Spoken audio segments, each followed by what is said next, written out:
Hi, and welcome to Inspiring People. My guest today is somebody who's going to be very familiar to a lot of people in the Lakes area, and that is Bernice Robe. So welcome to the show, Bernice. Yes, and thank you. Bless you for having me. Oh, I'm just so glad you can be here. And because this show is being done not only for entertainment value, but also for historical reference, would you state for our viewers, please, your full name and where you live? Bernice M. Robe, Manada is my middle name. Mm-hmm. And I was born in North Dakota. Okay. And we came here in 1930s because the Depression was in North Dakota, and my father came to Shoreham to start a business. And I graduated then, my last and only year from Detroit Lakes, and had to make all new friends in my 11th grade. So That's difficult to do, but yes, it was. I had a couple of friends, you know, and now that I'm getting older, I know a lot of my friends that I graduated with. Sure. Well, it was really interesting for me to hear that when we talked earlier about the fact that you have a history in Shoreham. So why don't you tell us a little bit about what your family did when you were in Shoreham? Well, my father had a business out there. They built the store for him, and then after a couple of years, he wanted to move over to the center of Shoreham, you know, where the stores are. And he had a restaurant there, and then I was 18 years old, and he decided to put me into business in a store next door. Lois Lynch had the post office because that was her father's business. And so I went in there, and of course my father guided me, and I had that store for about 2 years and enjoyed it very much. You know, it was just, and I would go to school then in the fall.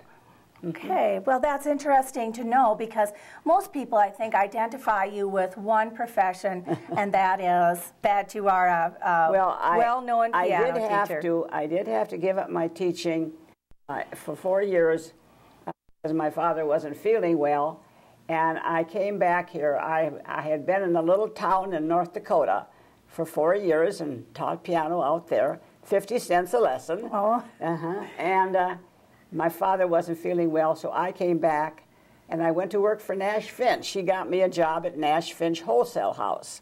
So I worked there for 4 years and then went back to my teaching in 1946. So how many years total have you taught piano? Well, it'd be 45 here and 4 in North Dakota. So just about 50 years of piano teaching. Oh my gosh. Now, as a child, did you think that you were going to grow up to be a piano teacher? No, I wanted to be a nurse. But one of my friends discouraged me. She told me about all the bedpans you had to carry in the hospital.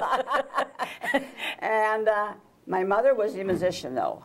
So after 10 years of taking piano lessons, I just kind of sidetracked. And when I got out of high school, then I decided to go into teaching. And I met the sisters here in Detroit Lakes, and they advised me to go up to Crookston to the monastery, and I studied 4 years at the conservatory in Crookston.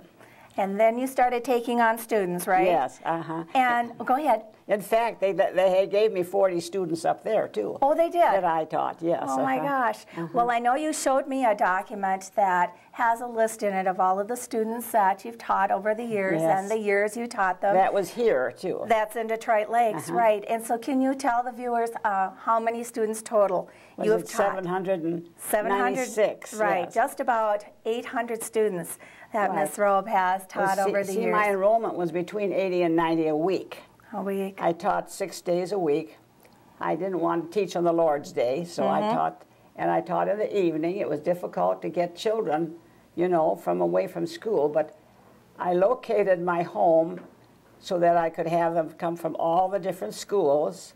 They would walk over, and some would come during their noon hour and bring their sack lunch along, and then I would give them a lesson, and that's the way I worked 80 to 90 students. Oh my gosh, that's hard to believe, yes. But I know it's true, and a lot of those students will be watching this program, I hope, and get a chance to see you talk about your life a little bit.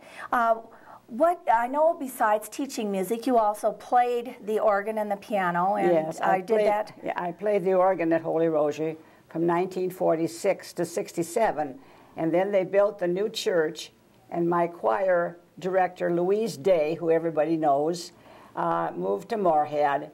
And by that time I thought, well, maybe I should let a younger generation take over on the organ. So that's what I did. But now, since I've retired in 1991, I go up to Emmanuel Nursing Home and play the Mass every Friday up there. Keep my fingers limber. Yes. Oh, good for you. I know they really appreciate it. I'm sure they do. So what do you think, Bernice, is you would like your legacy to be in terms of what you've done in your life? What would you like your legacy to be? Well, I just think that I was a compassionate and giving person. I gave a lot of my life to these students, and I I hope that I'm humble and make a good example. Well, you are all of those things. There's no doubt in my mind. We talked a little bit too about. I told Bernice that I was going to ask her if she could have dinner with any two famous people, any two people from history who you'd like to have dinner with. And who did you tell me? No surprise, but Beethoven and Mozart. And I think I would like it with the Holy Father, too. The Holy Father, yes, too. So I met the Holy Father in Winnipeg when he was up here. Oh, okay. Yes. And they'd probably that would be a delightful conversation, wouldn't it? Yes. And do you have a hero in your life? Did you have somebody you looked up to and admired or still do? Oh, well, I am very much a Republican. Okay. So I look up to him. And probably people don't know this, but I am an addict when it comes to baseball. Oh, you are? So I watch my Twins. Okay. And then I watch the Timberwolves. Oh, you do? Oh, yes. Well, I don't. Garnett. Oh, my. Really? Yes. Well, and you know, I don't watch basketball very much, but I am a Twins fan also. So do you think they're going to go all the way to the World Series?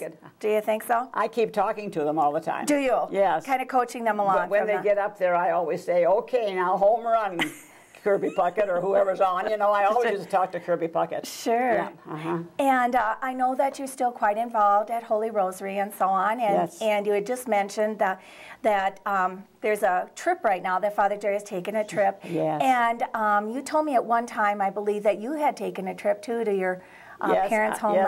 Yes, I did. My father, coming from Luxembourg, I wanted to visit his homeland, and he was never able to go back himself. So in 1961, I was over there, and lo and behold, the Berlin Wall went up, and here's President Kennedy sending over all these planes over into Germany, and I was at the National Cemetery where General Patton is buried, and these planes were going over, and it gives you kind of a weird feeling. And I know my cousin and I wondered if we were going to get back home, you know, because it was very dangerous over there at that time. But I visited 21 countries, got to see the Holy Father. At that time, it was Pope John the 23rd, a wonderful man. Sure, so you've had lots. I have memories. You do, and you've created a lot of memories for the Yes, and I have all my memories. Yes. My students and that give me many, many memories. Yeah. When they walk up to me on the street and they say, "Hi, Miss Robe," you know, I just wonder how they even recognize me. Oh, they do, and you have a place in their hearts, that's for sure. One of the things that we might want to mention too is that you have written a story about your family and about your life, and just kind of pulled that out of the drawer and said, oh, by the way, I did this on a day when the weather was bad, right? That's when you started it. So. Well, I just have one brother, and he has 6 children. He lives in Iowa, and my 6 children are scattered all over the United States. They're in Oregon, they're in Missouri, and Indiana and Illinois and Texas, so I don't get to see them very often. No. I have one favorite niece that comes, and you know what her favorite day in coming here is? When we have the sidewalk days, you know, for Crazy days. Oh, yes, that's a popular event. It's time for us to close, but I just wonder if you would like to just give a quick message, maybe a sentence or so, to all of your students out there. Well, I want to bless them all for being so patient with me and putting up with me all those years. I'm sure there were a lot of hard times when I didn't have them practice. Okay, well, it's been my pleasure, real pleasure, Bernice, to have you on the show. To have you Thank you so much. I hope it turned out okay. Oh, it will be fine. Thank you so much. Good.